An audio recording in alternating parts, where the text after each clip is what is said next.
Viewers, welcome to another session of income from capital gains. हम लोग कर रहे थे साहब exemptions from capital gains.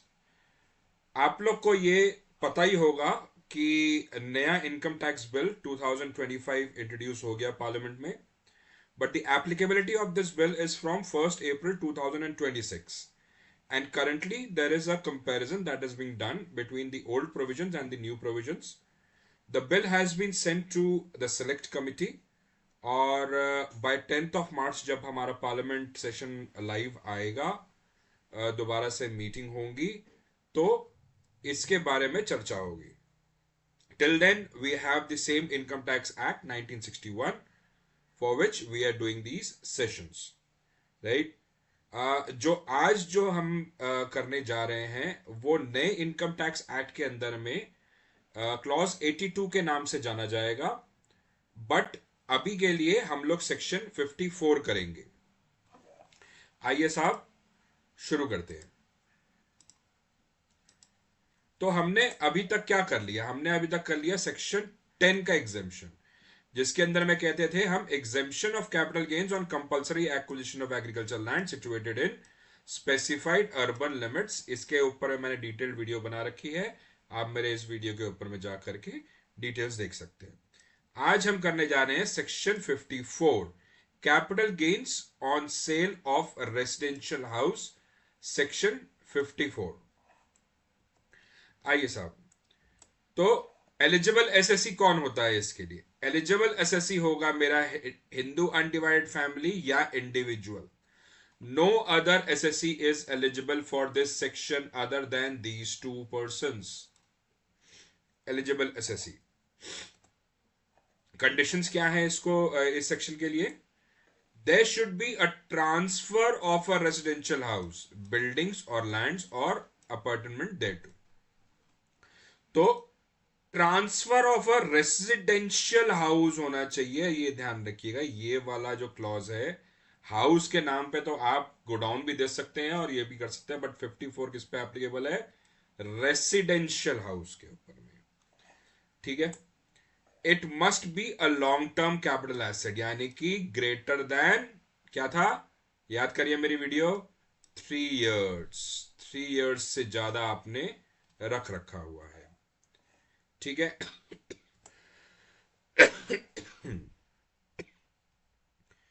Income from such house should be chargeable under the head income from house property.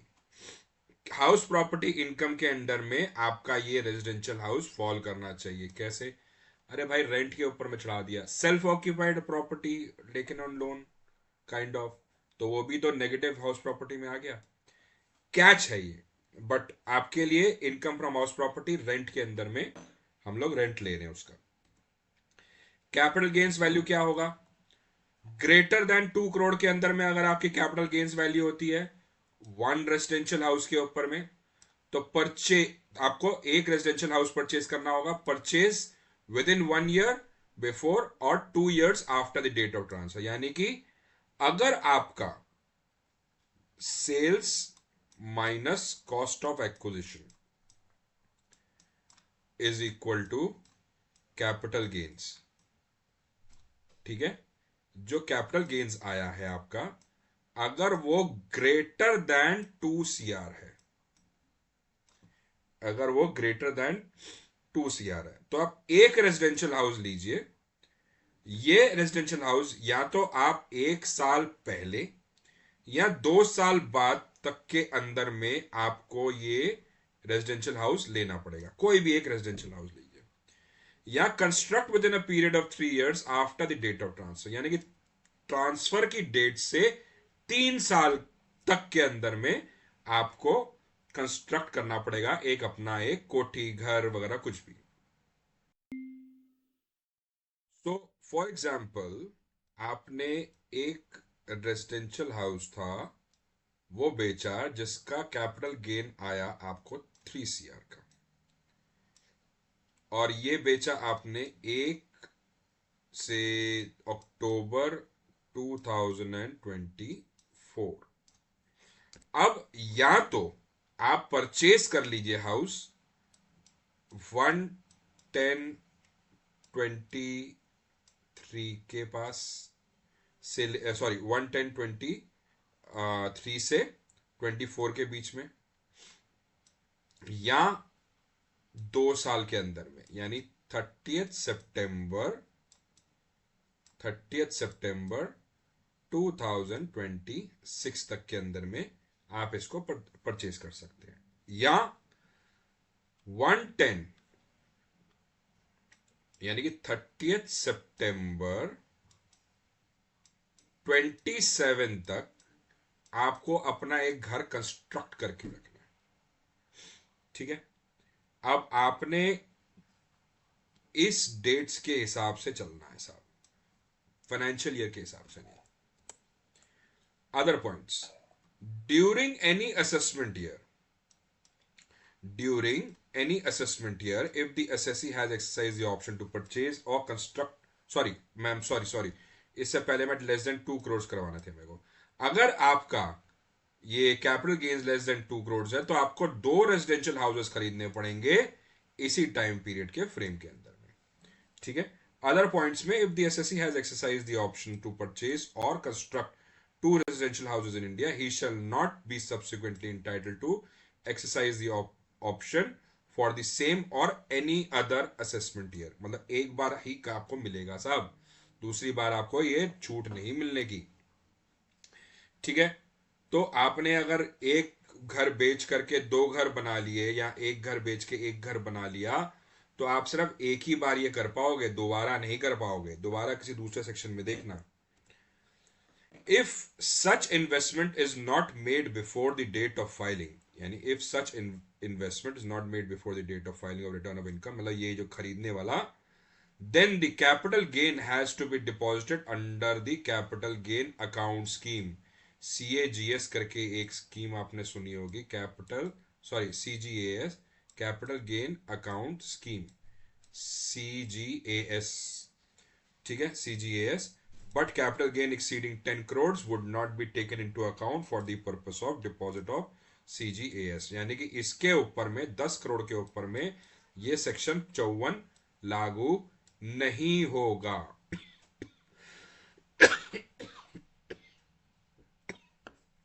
अगर आपका capital gain 10 CR से ऊपर है तो ये सेक्शन लागू नहीं होगा आप पे। ठीक है, अगर आपका इन्वेस्टमेंट आपने नहीं करी है, सपोजिंगली मैं इस दौरान के अंदर में इन्वेस्टमेंट नहीं करता, यानी कि मुझे यहां जाकर के खरीदना है ना, यहां तक, तो इस पीरियड से लेकर के इस पीरियड तक मैं इस अमाउंट का क्या करूंगा? मैं तो धंधे में नहीं लगा सकता, मैं तो किसी और काम में नहीं लगा सकता, मुझे ये कैपिटल गेन्स अकाउंट स्कीम के अंदर में रखना पड़ेगा,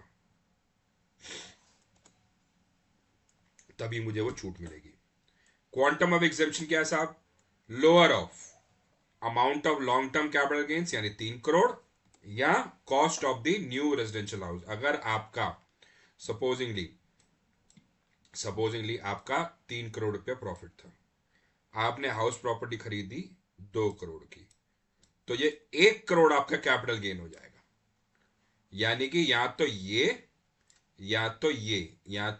कैपिटल गेन्स, या तो ये कॉस्ट ऑफ एसेट, दोनों में से विच एवर इज लोअर ही आपको मिलेगा, subject to a maximum of 10 crore. मैंने वही बोला, 10 करोड़ से ऊपर आपको छूट नहीं मिलेगी। चलिए साहब आगे चलते हैं।